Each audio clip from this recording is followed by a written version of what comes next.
C'était à livre ouvert avec LCI. Bientôt 16h30 sur France Info, on va retrouver Antoine Serre dans 5 minutes pour la fin du match entre Bordeaux-Bègles et Clermont. Une surprise sans doute dans ce top 14 de rugby. Les Girondins qui mènent 42-14. 16h30 sur France Info. Le journal Olivia Ferrandi, bonjour. Bonjour, et l'on commence, Jérôme, avec l'enthousiasme du professeur René Friedman, le père du bébé éprouvette, a salué ce matin sur France Info la prouesse médicale réalisée en Suède. Une femme de 36 ans vient de donner naissance à un petit garçon, un bébé qu'elle a porté dans un utérus greffé. C'est une première. Cette femme était née sans utérus, elle avait donc bénéficié d'une greffe, René Friedman. C'est une étape, hein, comme l'a été la greffe du cœur sur les pathologies cardiaques. Elle ouvre des perspectives, elle pose aussi des questions, bien entendu. C'est un long travail, des années, je dirais, d'étapes menées chez l'animal, menées dans les études aussi, les réflexions éthiques que cela pouvait imposer, un protocole bien établi, c'est-à-dire 10 patientes pour 10 cas, puis on fait le bilan. Alors évidemment, on annonce la première parce qu'on peut pas. Il y a d'autres grossesses en cours, il y a aussi des échecs, et donc il faudra attendre un peu pour faire un bilan plus général. Mais n'empêche que c'est la première fois effectivement qu'un enfant s'est développé dans un utérus d'une autre dame, porté par celle qui va être la mère de cet enfant. C'est quand même chapeau. René Friedman, le petit garçon, est né prématurément au mois de septembre. Il se porte bien désormais, tout comme sa mère. Plus d'inquiétude pour l'infirmière française contaminée par le virus Ebola. Elle est guérie et elle a quitté l'hôpital aujourd'hui après 2 semaines de traitement. La ministre de la Santé l'annonce cet après-midi, tout en précisant que la jeune femme a reçu plusieurs traitements expérimentaux, notamment ce médicament produit au Japon par une filiale de Fuji. Rapatriée le 19 septembre dernier, l'infirmière était hospitalisée au centre militaire Bégin de Saint-Mandé dans le Val-de-Marne. La jeune Française travaillait aux côtés de Médecins sans frontières au Libéria lorsqu'elle avait été contaminée. À noter également que le médecin allemand de l'Organisation mondiale de la santé est également guéri. Il a quitté hier l'hôpital de Hambourg. Une manifestation contre les frappes en Syrie et en Irak. Elle a lieu à Londres cet après-midi, Jérôme, alors qu'un chauffeur de taxi britannique a été assassiné par les djihadistes de Daesh.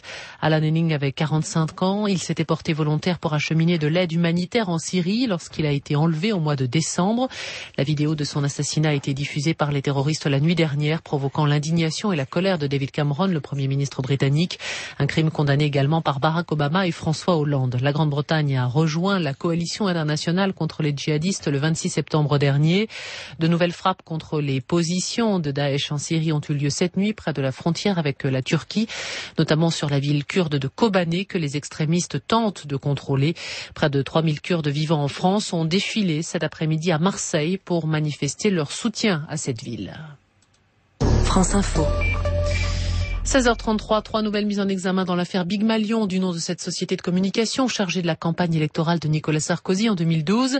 3 anciens cadres de l'UMP arrêtés jeudi dernier qui sont poursuivis désormais pour faux, usage de faux et abus de confiance. Parmi eux, Éric Césari, 54 ans, ancien directeur général de l'UMP, réputé très proche de l'ancien président. Cette affaire repose sur des soupçons de fausses factures éditées par la société Big Malion pour masquer des dépassements de frais de campagne. Ce maquillage présumé des comptes a-t-il été fait sur ordre du parti et sur ordre de qui précisément? Voilà ce que les enquêteurs cherchent à savoir. Pour le journaliste d'investigation Gérard Davet, ces 3 nouvelles mises en examen constituent en tout cas un point clé dans cette affaire. C'est une étape très importante. Pourquoi ? Parce que si on se souvient bien de ce qui s'est passé il y a 3 jours, il y a eu 3 anciens cadres de Big Malion qui ont été poursuivis, eux aussi, mais uniquement pour faux et usage de faux. Là, il s'agit d'abus de confiance. Ça veut dire quoi ? Ça veut dire que le juge, très concrètement, estime que c'est l'UMP qui a contraint Big Malion à établir des fausses factures, ce qui était la thèse depuis le début de Patrick Maisonneuve, qui était l'avocat de Big Malion. Donc c'est très important parce que c'est l'échelon intermédiaire et décideur au niveau de l'UMP qui est aujourd'hui poursuivi. Maintenant, il reste l'échelon supérieur et les enquêteurs maintenant vont s'y atteler, à savoir déterminer si, au-dessus de ces gens-là, c'est-à-dire Jérôme Lavrieux, c'est-à-dire Guillaume Lambert, le directeur de campagne, et c'est-à-dire évidemment, in fine, Nicolas Sarkozy, si tous ces gens-là ont participé au processus délictueux. La politique et Alain Juppé s'expriment à nouveau sur l'organisation de primaires à l'UMP en vue de la présidentielle de 2017. Le maire de Bordeaux écrit sur son blog aujourd'hui qu'il souhaite que les primaires à droite soient ouvertes à tous les citoyens et qu'elles se déroulent au premier semestre 2016, soit 1 an avant l'élection. À gauche, le retour sur le devant de la scène d'Arnaud Montebourg et de Benoît Hamon. Les anciens ministres démissionnaires de l'économie et de l'éducation tiennent chacun leur université d'été ce week-end, pour l'un dans le Gard, pour l'autre dans les Landes. Pour sa part, Aurélien Aurélie Filippetti accorde un entretien au site Mediapart et l'ancienne ministre de la Culture plaide aujourd'hui pour une 6e République avec une répartition moins monarchique du pouvoir, dit-elle. Des drapeaux belges aux fenêtres des maisons normandes aujourd'hui. Le roi Philippe est en France cet après-midi à Sainte-Adresse près du Havre. C'est dans cette commune que le gouvernement belge en exil s'était installé il y a tout juste 100 ans pendant la Première Guerre mondiale. C'est à l'époque le roi Albert Ier, surnommé le roi chevalier, qui avait refusé de céder à l'empereur allemand Guillaume II et qui avait ainsi dirigé la résistance belge.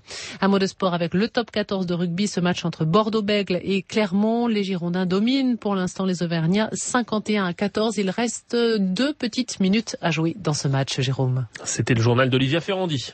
France Info, 14h-17h, Jérôme Cadet. La France veut faire des économies, 21 milliards. Le gouvernement l'a promis cette semaine. Qu'en pensent nos voisins européens? On voit ça dans 3 minutes avec Micro Européen, Marie-Christine Vallée et ses invités. Ce sera juste après le sport, le rugby, Clermont qui coule à Bordeaux cet après-midi et la météo.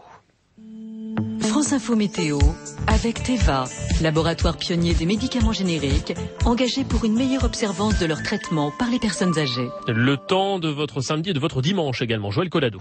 C'est l'automne, demain il va faire frais, la baisse des températures amorcée aujourd'hui par l'ouest, dimanche n'épargnera que la Corse et en Bretagne, sur les Pays de Loire, le Poitou, comme sur la Normandie, l'Île-de-France et le Nord. Après la pluie, la nuit sera très fraîche et dans la journée, les éclaircies reprendront l'avantage, mais demain après-midi, avec des températures qui plafonneront entre 16 et 18 degrés au mieux, le soleil ne réussira pas à réchauffer l'atmosphère, pleine de la Manche, surtout en fin de journée demain, les nuages auront tendance à se multiplier. En allant vers l'est, du Massif central ou vers le sud-ouest, où la baisse des températures demain sera également remarquable, avec demain après-midi à peine 13 à 14 degrés en Auvergne et en Lorraine, 15 degrés sur le Lyonnais et 18 degrés près de la Garonne. Les nuages demain l'emporteront et il pleuvra. Passagère sur le sud-ouest et suivi l'après-midi d'un peu de soleil. Ces pluies plus durables entre le Massif central et les régions de l'Est se mêleront près du relief de coups de tonnerre. Puis près de la Méditerranée, si la Corse conserve dimanche un temps plutôt ensoleillé et encore chaud, sur le continent où les températures entre Perpignan et Nice ne dépasseront pas 21 à 23 degrés, le soleil ne percera pas souvent. Autour du golfe du Lion, la tramontane se renforcera et à l'est du Rhône, demain, avant la mi-journée, les pluies, les averses prendront un aspect orageux. Joël Collado de Météo France.